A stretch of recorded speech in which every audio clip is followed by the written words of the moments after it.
What's up, guys? Welcome to Q&A Mondays. I'm Thad Barnette. Today we're looking at the shipping process for Sheffield Metals from start to finish and everything you need to know as a customer. To help me out, I've got Mike and Kimara from Sheffield Metals. Thanks, guys, for being here. Let's start with just an overview. Give me a 30-second quick overview of what the shipping process is like for Sheffield Metals.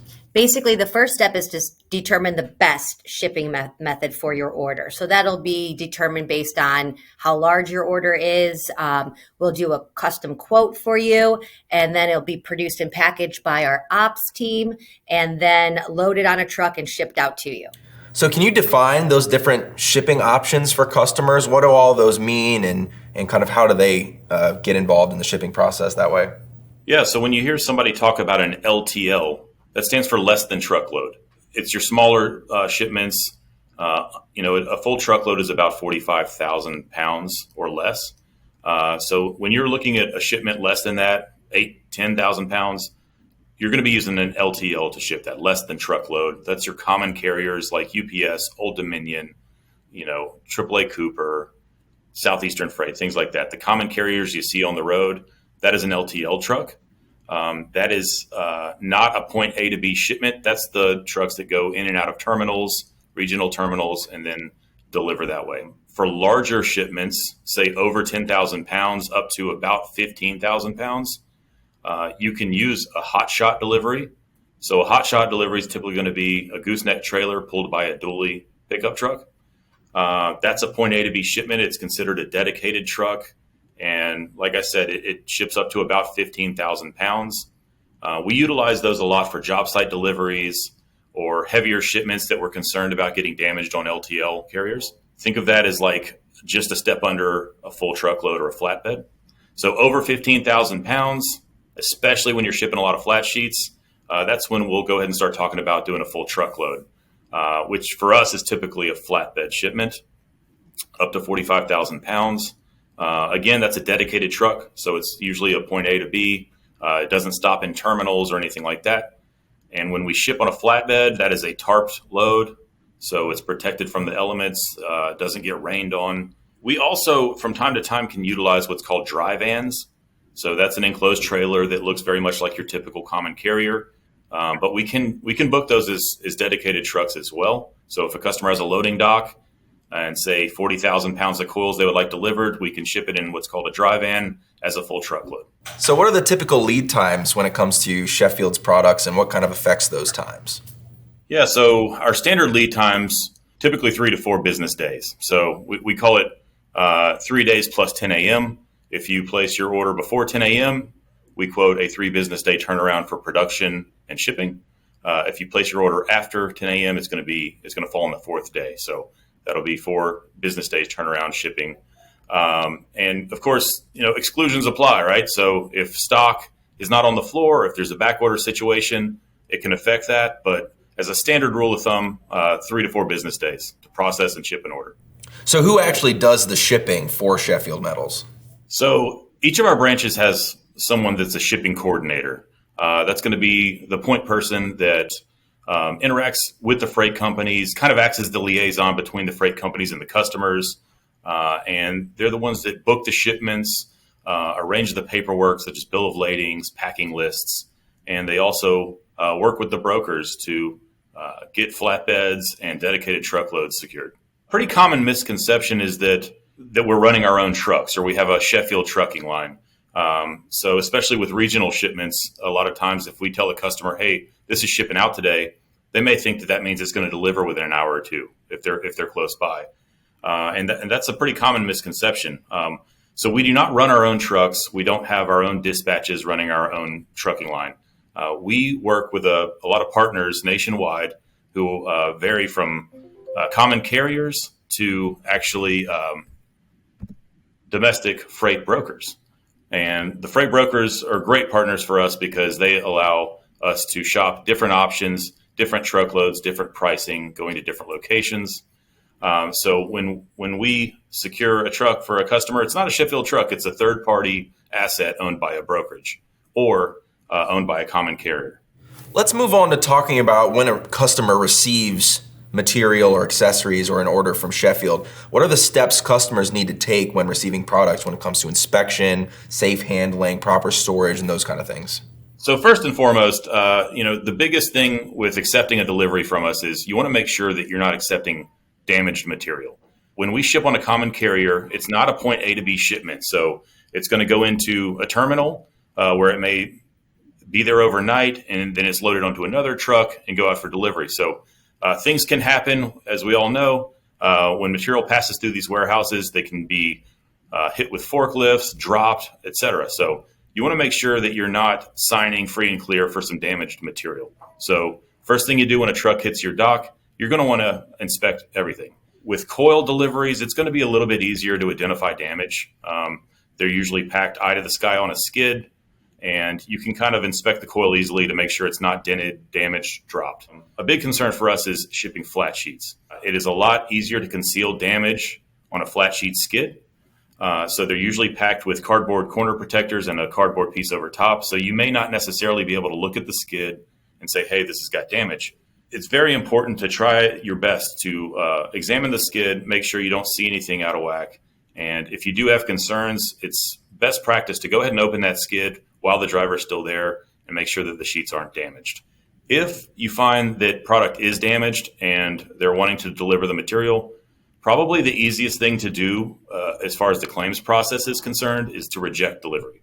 So if you reject the shipment for the freight carrier due to damage, they're going to return it back to the point of origin, and it's going to make it a lot easier for us to file a freight claim with the freight company. If material is usable, but you still have concerns that it might be slightly damaged, the next best thing is to go ahead and take as many pictures as possible and note the damage on your paperwork. Do not sign free and clear for a damaged delivery. So if you see some concerns, you still want to accept the material because you think it's usable, you must note on the bill of lading that you're accepting damaged material and take as many pictures as possible. We need everything we can so that if we have to go back to a freight company and file a claim on that material, we need as much ammo as possible. So document, document, document. So speaking of, protecting material during shipment, what does Sheffield do ahead of time, loading coils, flat sheets, packaging, things like that to protect the material? So we actually have a lot of things in place to try to protect this material. We use extra banding. So we have recently implemented, especially if there's multiple coils on one skid, like if it's smaller cuts, they are putting extra banding in to make sure they're all secure. We have purchased heavy duty skids for Mike was mentioning, our flat sheets usually cause the most issues because they're 4x10.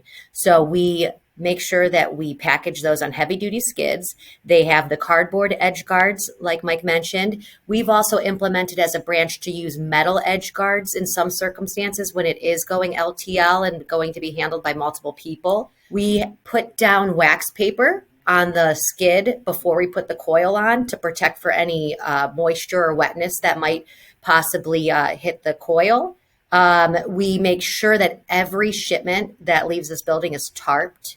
So they're, to protect from any weather damage. And then also recently, we've implemented using insurance through the carriers. We have a few carriers that offer insurance, and we can put that on, especially when, like I said, it comes to the larger 4x10 skids. So if there is damage, we should be able to file that claim and get reimbursed. When it comes to communication, what types of information do you provide to customers? How important is that communication between Sheffield and customers during the shipping process?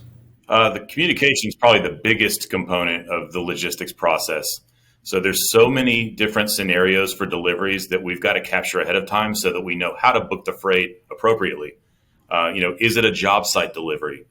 Is there a point person at the site that needs to be contacted in advance? Is there a loading dock available? Are there forklifts available? So there's so many factors that go into these deliveries that we try to capture it all up front. The more information we can get from the customer, the better off we are when we try to secure a truck. It makes identifying the type of truck or the carrier much easier for us. Also, the communication is very important for the notes that we put on the bill of lading. Once again, if there's specific receiving hours, we can list that on the bill of lading. And that way the driver gets a copy of that bill of lading when they pick up, and they're able to see if they have to call 1 hour before delivery, if they have to schedule an appointment, if there is a lift gate required. So that communication and being able to relay that information on the bill of lading really helps the delivery go smoother. What types of potential risks and challenges can customers face during the shipping process?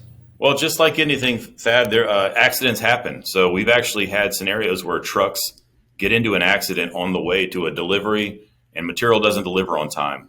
In the construction world, that could be a big deal. A lot of this stuff is time sensitive, especially when you're talking about somebody tearing off a roof and expecting material to come in so that they can roll form panels. So that's always a concern for us. We want to make sure that when we ship material and tell a customer that their material's out for delivery, that actually happens. So things like weather, traffic, vehicle accidents, things of that nature can definitely be a big concern for those deliveries. How do you handle situations where a customer needs to change their shipping requirements or schedule? So ideally, like we spoke previously, having that communication up front is very helpful. But if something needs to be changed or added after it is shipped, the best way to do it is to contact your Sheffield Metals rep.